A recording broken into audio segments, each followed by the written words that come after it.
നീലാഞ്ജന സമാഭാസം രവിപുത്രം യമാഗ്രജം ഛായാമാർത്താണ്ഡ സംഭൂതം തം നമാമി ശനീശ്വരം.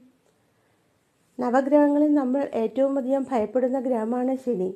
പക്ഷേ ശുദ്ധാത്മാക്കൾക്ക് ശനി ഏറ്റവും നല്ലവനും ദുഷ്ടാത്മാക്കൾക്ക് ശനി ഏറ്റവും ഭീതികരവുമായ ഒരു ഗ്രഹമാണ്.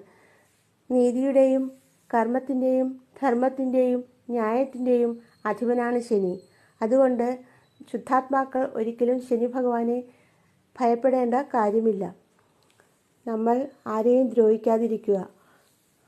ശനി ഭഗവാൻ യാതൊരു തരത്തിലും നമ്മെ ദ്രോഹിക്കുന്നതല്ല.